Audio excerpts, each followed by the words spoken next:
Welcome in. It's going to be an exciting football Friday, as it always is, here on Three Man Front. Pat Landrum, Conrad, Molly, with you until 2 o'clock. Coach Wimp Sanderson will get things started in about 30 minutes from now. Blue plate. He's hot as fire. At least that's what I was told to say. No, yes. Stick to the script. He's hot as fire. He will have his game of the week winner. His can't miss game of the week of the college football season. Yes. Stop. Welcome into the show. We've got so much to get into. We just said that Wimp Sanderson will be on. Mike Rodak from Bama 247. We'll have our Bet It or Forget It segment. Kyle Parmalee, as the high school football season just keeps on. It just flies by. I mean, we are now in week 9 for us. So we've only got 2 weeks left. And we're done. Now, I think you've got 3 8th game tonight. Yep. Yeah, it's our 9th game. So you guys took a bye. I'm recommending a longer regular season. Are you? Like 14 games? So we don't have to keep talking about this every year. 14 games? For high school kids? Let's go NFL. Let's go 17 game regular season. Oh, my goodness. Parents and coaches alike are like, no. Well, so James Franklin gets fired on Sunday. On Monday, the athletics director at Indiana asked Kirk Cignetti if he could have a meeting. So they have a meeting. And the athletic director at Indiana says, hey, Kirk, got an idea. What if we were to give you an 8-year contract extension through 2033 and pay you guaranteed $93 million? Meaning, if we fire you, you still get $93 million. Kirk Cignetti said, where do I sign? And yesterday it became official as Kirk Cignetti. Man, his rise to the top, even in his 60s, is pretty amazing what he's done in Bloomington. And he was awarded yesterday an annual average contract of $11.6 million, one of the highest paid coaches in all of college football. Well, timing couldn't have been better because we had the discussion yesterday about Billy Napier, his future, and potential candidates for that Florida job. We brought up Kirk Cignetti. I said, why would he want to leave? In Indiana, we had that discussion, has plenty of money. Now they can allocate it, and then a couple of hours later, we get the announcement that, 93. That's solid deal. Got to feel good if you're Indiana. Fully guaranteed, $93 million. The contract also calls for a $15 million buyout to Indiana if Cignetti were to leave for another school, up to $10 million in his previous deal. So Indiana put its money where its mouth was, and Kirk Cignetti says, we love it here. We're not going anywhere, and they're going to pay him very nicely.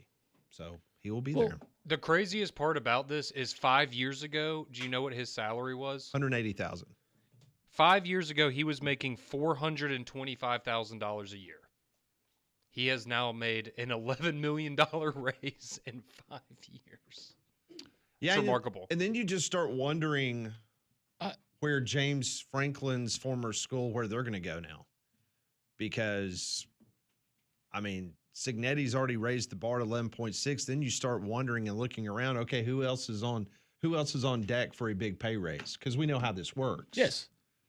So does that mean that although Matt Rule has said everything that he has said about Lincoln, Nebraska is the greatest place on the face of the earth, and I want to be here until I die, are they going to up the ante and make sure he doesn't go somewhere? I just sent my check up. All $20? No, I went a little bit more than that. 25? Yeah. Oh. But you see what I'm saying? Yeah. I mean, everybody across the board, we know how this game is played.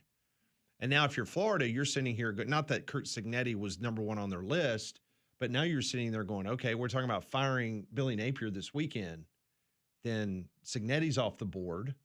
Like, who else legitimately is going to be on Florida's board in regards to guys that are legitimate head coaching candidates that would be better than Billy Napier? Unless there's a guy, and we've seen it happen in the past, a guy that, like a Lincoln Riley at Oklahoma when USC came calling and everybody was focusing on the LSU job, and he kept saying, I'm not taking the LSU job. Well, turns out his agent had already worked something out. Only if we get something like that with a big name coach that's currently somewhere and everybody thinks, well, he's not going anywhere, he's happy. And then the agents start talking, and next thing you know, you got a press conference. Going back to Cignetti, though, I think it's interesting. what he has done at Indiana, and everybody says, well, he's got all those players that James Madison and his whole staff that came with him. Well, that is true, but still peppering in some players from the portal, it's remarkable what he's been able to do. And then finally, he gets that exclamation point last weekend in Eugene. Great story. Golly, he's good. It's just interesting that right after the James Franklin thing, Indiana goes, you know what? Let's put ourselves in a potentially worse position by fully guaranteeing his deal. Now, I'm not saying it's a bad idea because I get it. You want him. He's a great coach. You have a lot of faith in him. These next 8 or 9 years are going to be very prosperous for you, but it's just interesting that it felt like maybe people were going to start going away from those buyouts, and now Indiana's like, nope, you can have all of it. What history has taught us, though, is that Indiana, as a home 27.5-point favorite over Michigan State, takes Sparty.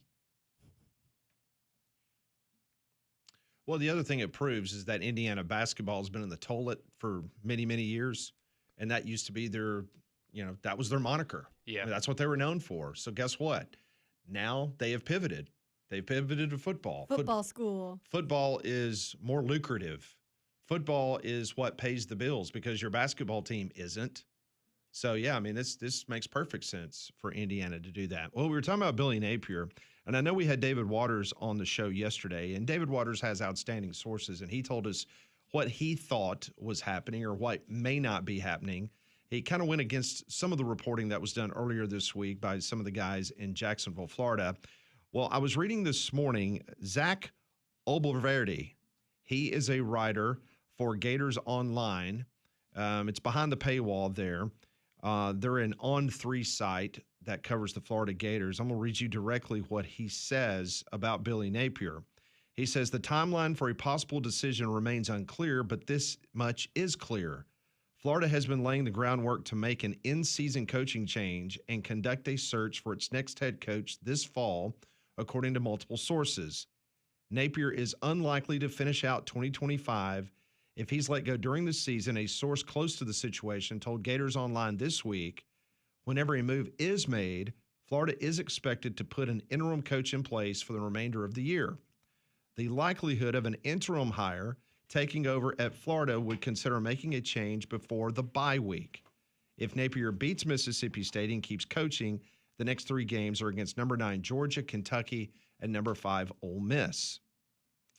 It says here that Florida Athletic Director Scott Strickland met with a prominent booster on Tuesday to discuss the state of the football program and Napier's job status, according to multiple sources.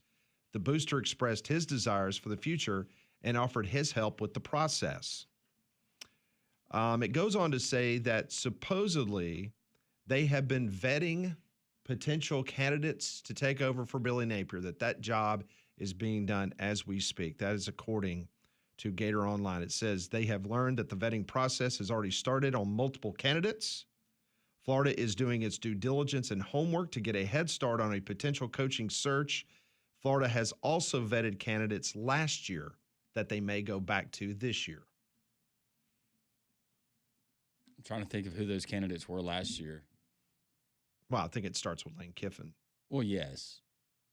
But maybe Fish because of his ties to Florida. It'll be interesting to see if James Franklin's name is one that's high up there when this thing gets going. James Franklin to happen. will make his first interview. He'll make his first public comments tomorrow on College Game Day. So we'll see if they take the gloves off and they ask him some tough questions, or this will be a fluff piece to help prop him up and get him another job. If only game day had been at Vanderbilt, LSU, in Nashville. That would just made it all the more perfect for James. Yeah. So I'm sure it'll be satellite. I don't think James will be there at the game. I wouldn't think so.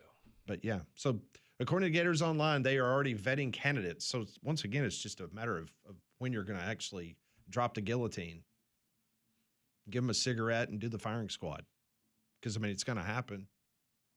It's just a matter of when. And it's just like you were talking about with Michigan State and Indiana this weekend. I think for Florida, feel pretty good that they're probably going to find a way to win that game tomorrow. Yeah.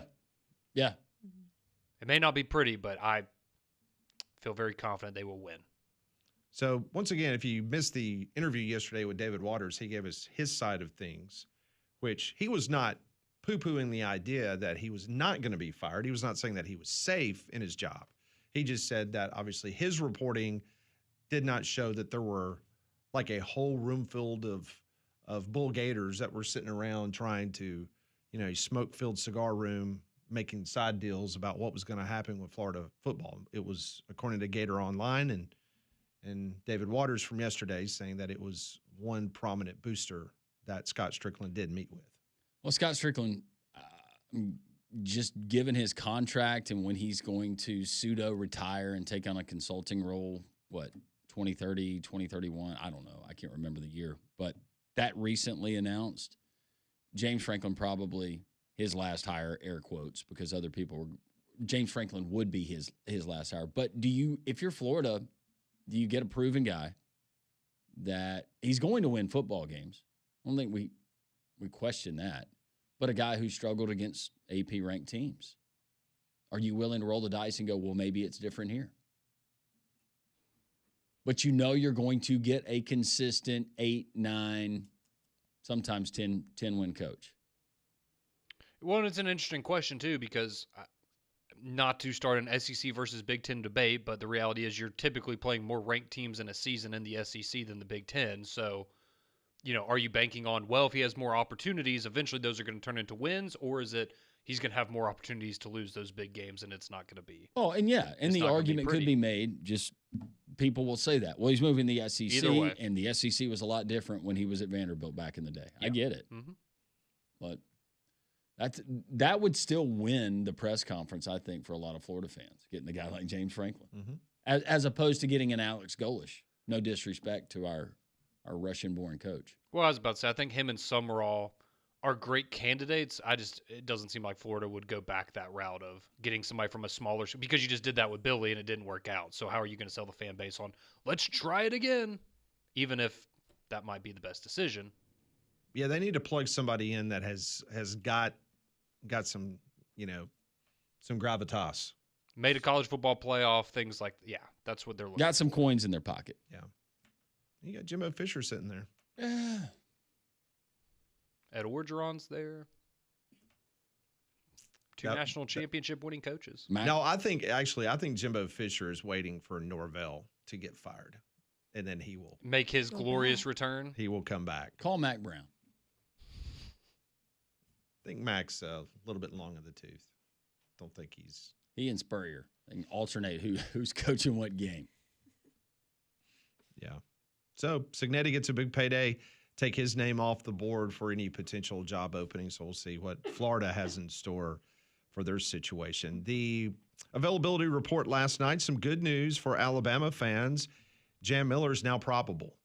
He goes from questionable to probable. I would think that would mean that you will probably see him.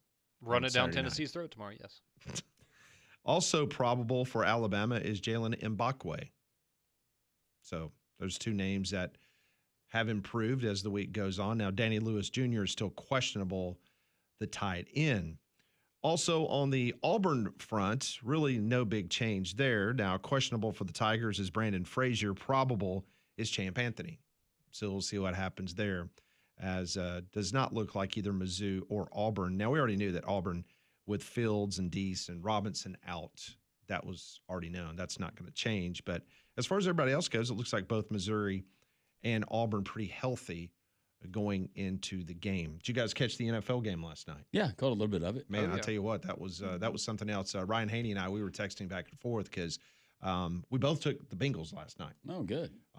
Because it was an amazing stat what Mike Tomlin's record is on Thursday night away from Pittsburgh. It is awful. Downright okay, that's good. Terrible. That was the angle. I think I know what you're talking about. I think I saw this stat too. Yeah, Mike Tomlin, just awful on Thursday nights. And so me and Ryan said, okay, let's go. It can't get any worse the way my picks have been lately. So I was like, didn't look good at the beginning, but my goodness gracious, Flacco was just shredded them last night. That was something else. And Aaron Rodgers, threw up for almost 250 yards. He had 4 touchdowns and 2 interceptions, but he can still chunk it. That one interception. No, I mean, no, it wasn't. That looked like SEC refs making that call. Fair.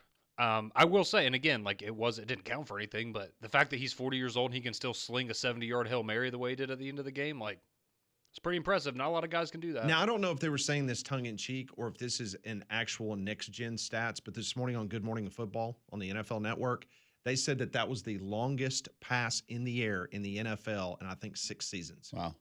What Aaron Rodgers threw at the end of the game on the Hail Mary. Well, let's get Joe Milton out there and he can break it. But yeah, no, I mean, pretty good for a 40-year-old, but Joe Flacco was quite good as well. I like that snow tiger look. You like that? Yeah. Oh, the white, yeah. That's good. Yeah. So Jamar Chase had 16 receptions, 161 yards. He was targeted 23 times last night. Yeah, played him in fantasy last night. Boy, he had some slippery hands early. Yeah, he dropped a couple easy ones. He was off a little bit. He's still really good. And he still had the most receptions in a game in franchise history. Chase also crossed 6,000 receiving yards in his career in his 69th professional game. That is the 5th fastest in NFL history. Pretty good. And half of his career, Joe Burrow's been hurt. Yeah. Unfortunately. Yep. But, so yeah, it was a big shocker last night. Steelers fans not happy about their defense. Well, and you're probably ticked off at the Browns because I hadn't really thought about this until last night, but I mean, they traded Joe Flacco to the Bengals. They helped out a rival in their division, and if you're the Steelers, you got to be looking there like, the heck are y'all doing? Did you see Tomlin? Why? Did you see the Tomlin comments that No, he made? Oh, he was not. he ripped he him. was not happy. Oh, about really? it. Oh, no. He Yeah, ripped it's like, the- why are you helping out a division rival? He ripped the general manager by name. He sure did. Good for Tomlin. I'm 19 years in. I don't give a rip what you think about the comments I'm about to make. Yeah, it's kind of a very Browns thing to do. Yeah, it sure was. So, yeah, last night in the NFL, Bengals over the Steelers 33-31. Well, as football season moves on, you know that means changes in the weather are coming, and you need to protect your HVAC system with a checkup from a trained comfort specialist so that when the cold weather hits, you'll have peace of mind that you're protected by America's most reliable and most trusted brand. So go and find a comfort specialist near you at train.com. It's hard to stop a train. So Bama hoops in town last night in an exhibition against the Florida State Seminoles. Also, some college football last night in the American. We'll go over all of that. Coach Wimp Sanderson at the bottom of the hour. Let's see Football Friday on Jocks.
Coach Wimp Sanderson will join us at the bottom of the hour. We're just talking about the coaching carousel. You know, you just wonder at what point in time. I know we've spent a lot of time talking about Hugh Freeze, but, you know, the job that Kalen DeBoer's done this year, would his name ever come up for a potential job somewhere? I'm not saying that he's not happy in Tuscaloosa. He's done a really nice job this year. I think he accepted the challenge of coming here after Nick Saban. I don't think that he would be willing or even remotely thinking about leaving. He gets paid. He's the 7th highest paid. Well, now he's probably the 8th now that Signetti has leapfrogged a bunch of people, but 8th highest paid coach. Is he happy with his family's quality of life? I guess that would be the only question. Yeah. If there was something, because he's got everything that he needs at Alabama. I can't think of anything else that would make him even listen to another offer. Well, I've seen some people like throw out his name possibly for, I'm not saying legitimate people, I'm just saying conversation about, you know, would Penn State kick the tires on Kalen DeBoer? I mean, that's a I mean, we talked about it the other day. Penn State is what, the 5th best program in the Big Ten? Somewhere in there, yeah. And you would They'll leave be top 5, and you would leave probably 5. The University of Alabama for Penn State. Yeah, you'd have to just not want to be in the South anymore. You don't want to deal with the pressure, which, I mean, and you never if you admit, don't want to, you that's never fine. admit to it, but playing the schedule you're going to have to play year in, year out, consecutive weeks in the SEC. Yeah, I mean, Kalen DeBoer doesn't strike me as someone that would, but again, I don't know. I don't know what kind of stress he deals with. well, and I guess I guess you never say never, but my attitude would be if he's the kind of coach that doesn't want to coach in the SEC or doesn't want to do things the hard way, He wouldn't have taken the then job. why did you take the Alabama job in the first place? Exactly. Yeah. You're not going to replace the greatest coach of all time if you don't want to prove that you can handle it. So, yeah, I don't know why he would leave, but stranger things have happened, I guess. Well, you think back when Bill Curry left Alabama for Kentucky, this just was not a good relationship to begin with. I mean, his 3rd year, Bill Curry had Alabama undefeated, top team in the country, 1-2, depending on what poll. They went to Auburn and lost, and then they ended up going to the Sugar Bowl that year because there was I think it was a 3-way tie in the SEC, and Alabama ended up at the Sugar Bowl, and they played Miami, and they lost to Miami in the Sugar Bowl. So, but that relationship had soured big time with Bill Curry. Factions did not want him to begin with, and then he had that parachute to Lexington, Kentucky, and that's when he departed. So, Did you see the Greg Byrne quote on Kalen DeBoer yesterday? He did a podcast with Bruce Feldman, and I know some people were, I guess, less than enthusiastic about this comment. But, I mean, while we're talking about Kalen DeBoer, I just thought it was interesting if y'all didn't see it. So this is the quote from Greg Byrne yesterday on Alabama with Kalen DeBoer as the head coach. He said, quote, "It's a good culture. It's one where we win every single game that we want to win.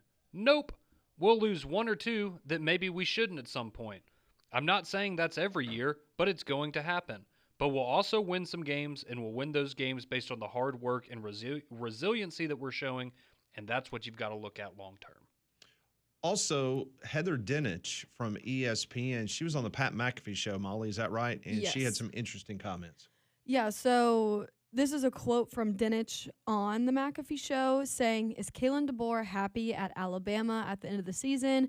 I mean, Dan Lanning is probably pretty set in Oregon. How happy is Ryan Day? I don't know the answer to all these questions. Would they leave? Would they leave? Right, that's part of the question."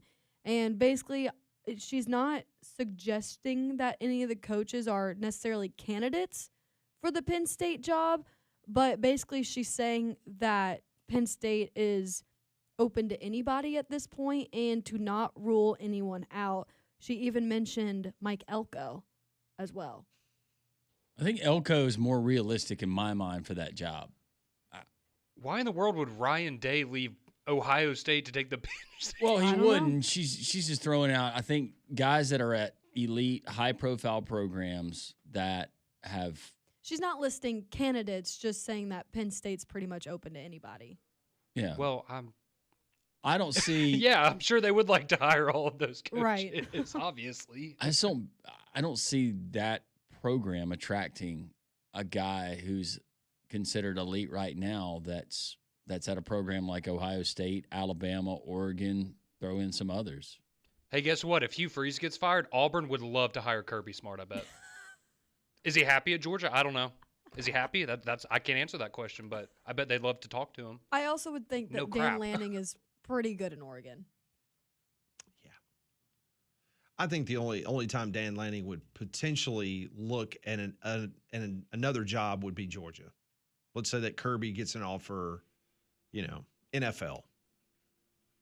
Come coach this team. And Kirby's just bored, and Kirby wants another challenge. Then at that point in time, I think Dan Lanning would make serious considerations about taking that. If we're going tiers, I could see an Elko or a Matt Rule easier to Penn State than I could Matt Rule's not going. a Ryan. I sent my check. Yeah, He saw my $25 and said, "Yeah, I gotta stay." I don't know. Yeah, that'll be the tip at the lunch that he has with the Penn State Exactly. brass to talk Mhm. about his future. I'm going to tell you, just like I told my sister for many, many years about Tommy Tuberville at Ole Miss. Yeah.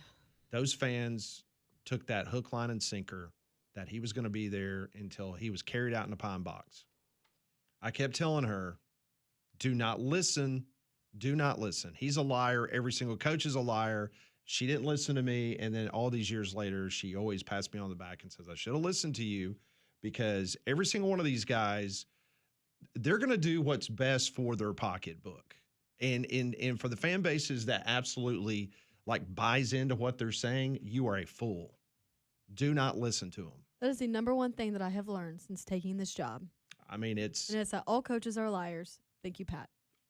Nick Saban told the Dolphins he fans sure did. Mhm. I mean, they would have won 3 Super Bowls. I mean, he made it abundantly clear Conrad. he was No. not going to Tuscaloosa, and he did. No. There's a million examples of coaches, because when Jimmy Sexton's involved and all these agents are involved, you just better buckle up and get ready. Here's a little side note. So we were talking about James Franklin going to be on College Game Day in the morning. Did not realize this, but Franklin will be in Athens. Oh, well, there you go. So let's see. Athens on Saturday, Gainesville on Sunday afternoon for an in-person meeting. Pretty easy. It makes sense. But he'll be on site tomorrow. We mentioned Alabama basketball. They played here in town last night. Looking forward to talking to Coach Wimp Sanderson. Coach was at SEC Basketball Media Days just a couple of days ago at the hotel in Mountain Brook.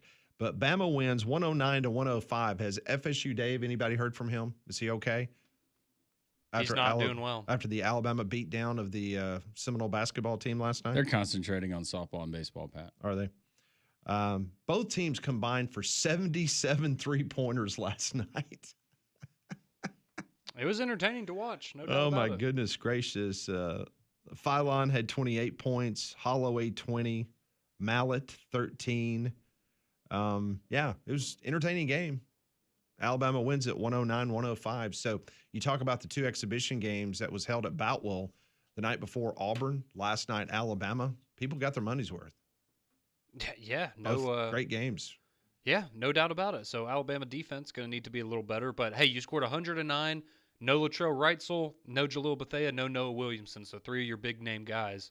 You still scored 109, but you did also give up 105. Yeah. When we come back, Coach Wimp Sanderson will join the program. We'll get a blue plate, and we'll talk a little basketball with Coach. That's next.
It's 10:35. Welcome back in. Three-man front on this Football Friday.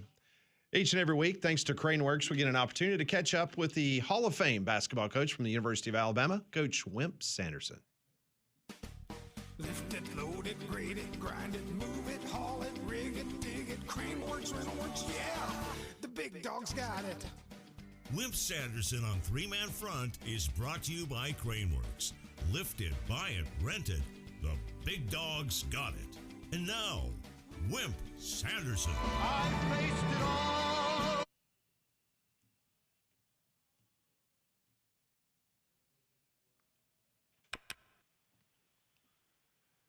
And Coach Wimp Sanderson joins us now on the Higginbotham Hotline. Coach, before we talk a little bit blue plate and some football, third Saturday in October, I wanted to ask you how SEC basketball media days were. We saw a lot of video of you talking to Coach Oates and some other folks down there this week. I thought it was okay. They picked the teams that they thought were the best, and so they did a good job of getting up and speaking. It wasn't as funny as when Sonny and Dale Brown and Right. Hugh Durham and that bunch were there because they were crazy. They said I was crazy too. So it wasn't quite like that. We told about our teams back then, but we put a little bit more humor into it. But it was good. And Garth Grisman invited me to come down, and I did so. And you know, Alabama's and Tennessee's and Kentucky's probably three of the top teams. Auburn was picked sixth, I believe it was, and I think Arkansas was fifth, and the three I mentioned were up front. So it's going to be interesting to see how this comes down. And basketball game last night, I might as well go ahead and get that out of the way. You know, 104, 109. Both teams shot a lot of threes, made a bunch of threes, and it was enjoyable for the teams, I think, to play that way. Maybe need to shoot a little bit better. From a coaching standpoint, you know, I try to be careful when I get on here, but I'll just say what Nate said, and I agree, is that they need to continue to get better defensively. And I think also that the one thing that we did when I was coaching, we always looked at the halftime as to whether we contested the three shot. Did we get up in the guy's face and did we contest? And we fussed about that if we didn't, and we showed them the people that were making the threes and got to them the second half. So I think that's the thing, that you have to contest the threes. You have to do a good job with the dribbler because he's going to lead to the threes, but you have to contest the threes. And I'm not so sure that either team contested the threes real well. But, you know, there's a couple of things that you're working on. That's the reason you play an exhibition game. Florida State's not a great team. Alabama has a chance to be very, very good. They're very well coached, and they're going to do well. So we'll see. I will say this in a nice way, is that we talk about the non-conference schedule that Alabama has is very tough. So I want this understood. Non-conference is very tough. The conference schedule is not as difficult as when I was there. We played everybody twice, which is booger, and they were just as good or better than they are today. We had to go everywhere, all the places, that 10-team league. Now you only play three teams twice. Alabama plays Tennessee, Mississippi State, and Auburn. Last year they played Kentucky, Mississippi State, and Auburn. And so those are the three teams that they play. Auburn plays LSU, Ole Miss, Alabama, I forget one other one. So non-conference-wise, they play a good schedule, and they'll get in the NCAA tournament. But conference schedule, right when I was trying to do it, it was really, really difficult. That song, Get Under Your Skin, Yeah. I think I'm getting under y'all's with my picks. No, Yeah, Coach. I am. I have studied that cotton picking thing, and I'm going to tell all of you something. If you, I have looked at it this week trying to win one, and what you need to do against me is go opposite. Yep. Wait, are we supposed to fade you, Coach? Is that what you're telling us? No, I want to stay in there, but I'm apologizing. When I was coaching, I would get minority letters about playing minority kids. But I would get more letters about not beating the line. I didn't know what the cotton picking line was. And they thought I was a good coach. They would tickle some of them that didn't gamble. You know, thought I did a good job, and we had great teams. But some of them didn't like me at all because I didn't know what the line was, and I didn't do what I was supposed to do. So anyway, that's life, and that's the way life goes. So I don't know. Hey y'all, I scrambled around here. I looked at Georgia Tech and Duke, a point and a half. I studied that cotton picking thing. I don't know which direction that thing's going to go. I looked at Oklahoma. Oklahoma and South Carolina, 5.5.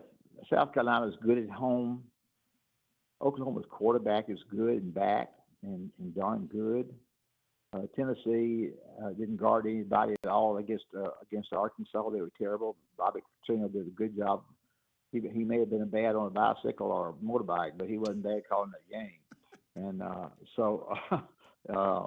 he called that game well, and Tennessee didn't defend very well. But I wanted to stay away from that. I looked at UAB at 21.5, and I thought about that, and I thought, well, Lance would be ahead if I do that. So I didn't know what to do there.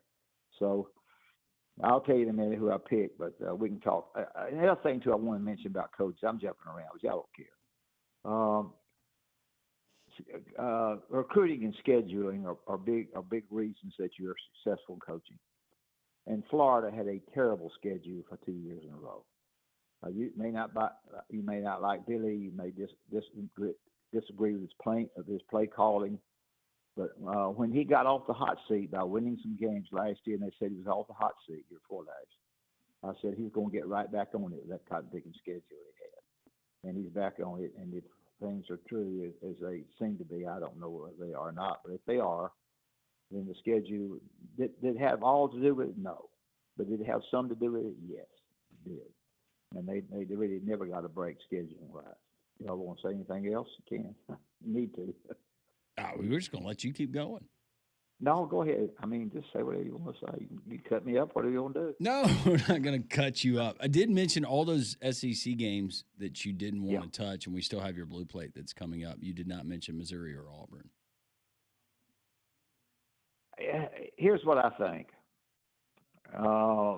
Without being disrespectful. Right. I think Auburn needs to change quarterbacks. I thought you were going to say coach. Yeah, I did too. I thought he was going to say they need to change. So it's not Hugh's No. problem, but he picked this guy, coach. I think that I know he did. That's the point I'm making. That you want to change a coach, you can. But I think he was a guy they thought could play because what had happened there was they had a lot of injuries where he was, and they felt like those injuries, was the reason he didn't have a good year, and he just had people open in the offense and didn't get the ball to him. So I'm close to a lot of Auburn people. I flew out to see Gene Stallings the other day with Jimmy Raines. So I'm not saying too much, but it's the rest for Hugh Freeze lies on the rest of the season. I think if he can get the thing going a little bit, win this game this weekend, and I think he's in decent shape. But what happens if he loses? Dun, dun, dun. Oh, I think it's not. I don't think it's over. You guys seem to think you want it to be over. You think it's over. I don't know. It's just good for radio, Coach. Yeah, I know. I understand. I got to show myself. I know. I understand. I think I think they'll see it through. I will announce to you who it ain't going to be. It ain't going to be Lane Kiffin. Okay. So you can put that in your bank, and you can tie a ribbon around it. So okay. It won't be Lane Kiffin if coming there. So I can tell you that for sure. Hey, Coach, if you can hold on 1 second, because we want to continue this conversation. Coach Wimp said, go break. Go ahead. That's okay. Okay, yeah, we want to keep talking. So let's we're gonna run to a quick commercial timeout, and when we come back, we will continue with Coach Wimp Sanderson, brought to you by Craneworks.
It is 10:48. We continue with our weekly conversation with Coach Wimp Sanderson, brought to you by Craneworks. Coach, you were just talking about Lane That Kiffin. was a good chance for you to get rid of me. No, not at all. We wanted to extend this conversation. So you were telling us that it would not be Lane Kiffin, right? If there was a potential change at Auburn. Will not be. I have to be careful what I say, and this is not said to me by any Auburn people, but I think the two calls that were made in the Oklahoma game, the pass interference that was there and not called, the other was the play in question, right? Yeah, play in question, and then I think the argument as to if the tip of the football gets over the goal line, the play is over. If you fumbled it before the tip of the ball got over there, then probably not. But the tip of the football is on or over the goal line, the play is over. And I think that's what they said or thought or whatever. And it was, on people on the field had a difficult time with it. But I think these two statements, and I don't really know the coaching staff at Auburn that well, but I do think that this could lead to an opportunity for him to keep his job if things went south. I do think, and I'm just talking, I don't mean to say everything I know, but I do think that it lies in what goes the rest of the season, not necessarily this game, but the rest of the season, and to see if there is a change there. I do think I'm correct on Florida. I don't know about y'all, what y'all think. It doesn't really matter what anybody thinks. It's what I think right now. Hey, Coach. Yeah. Who would, and I'm not asking for a specific name, but if things did continue to go south for Hugh Freeze, Auburn made a change, would we get a list of candidates potentially where you've got really big name, big splash, elite, established coach, or more of an up-and-comer? Oh, I don't know. Probably at a guess like that, it'd probably be an up-and-comer. Here's the problem that you have, Lance, is that Landrum. You go through periods that It's Landrum. I'm sorry. Yeah, that's all right. I know who you are. I know you do. Anyway, I'm afraid I know who you are. It's a situation where you go through years where the assistant coaches are hired. You go through years where head coaches are hired. We're going through years of right now, not many assistant coaches are hired as head coaches. People are basically looking for guys who have been successful. I don't really know how to answer that question for you, and be honest. I think they would go. I think they would narrow it, and I don't know which two or three, so I'm not doing a very good job of answering your question.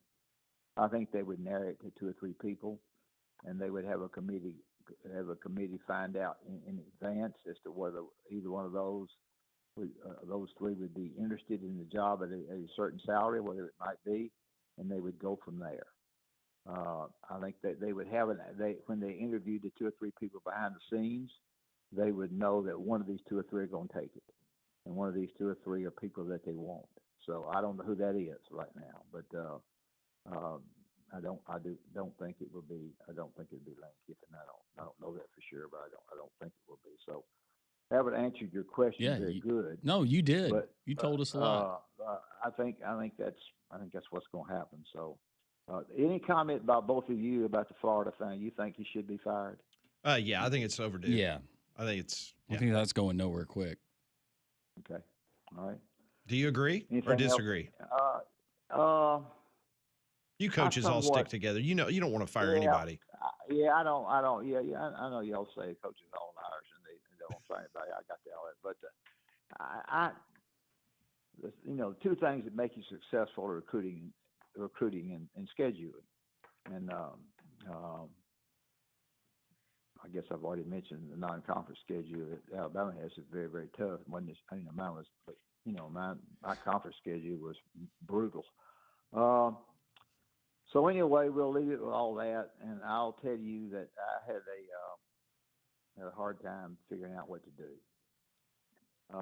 with Blue Plate.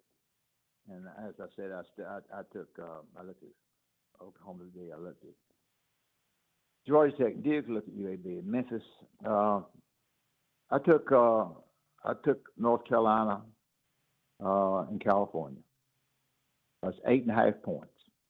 I felt like North Carolina going to California, Cal could win by more than 8.5.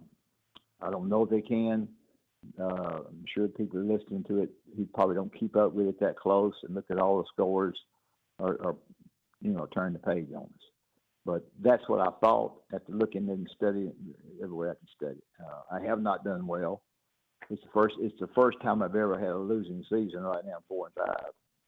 So it's called gambling, and I haven't done well. So I make no excuses. I just hadn't hit the right ones at the right time. Well, I love your pick, by the way. And by the way, it's down to 8 now, Coach, for California. Okay, good. Yeah. Well, that's good. I y'all kind of like my pick last week, and it didn't. The Arkansas-Tennessee game, I thought Tennessee, and let me talk about Tennessee didn't defend anybody. They'll come out and defend well against Alabama Saturday night, but they didn't defend anybody. They were spread. They were spread defensively, and when they got spread defensively and tried to and tackle, they didn't do any good. Wait till they were not as good defensively. They were just not as good as they were, and it's going to be. I think for Alabama to win, I'll shut up. I think for Alabama to win, I think it's a keep the ball mentality. I think Alabama beats them with a mediocre pass, with a immediate pass of the quick passes, and the running game. And I think the time of possession of the football is critical in this game because both of you know there's going to be a lot of points scored. I would do everything I possibly could to keep the football as long as I could. I don't know whether the running back at Alabama's going to play or not. Some say he is, some say he's not.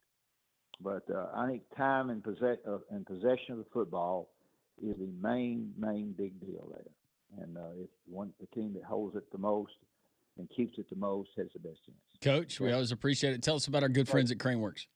Well, Craneworks is outstanding. Mobile, Huntsville, Birmingham, so forth. They'll build it up or tear it down, do a good job for you, and they'll be happy to please you. I have operators there to help you if you go to Rental Works.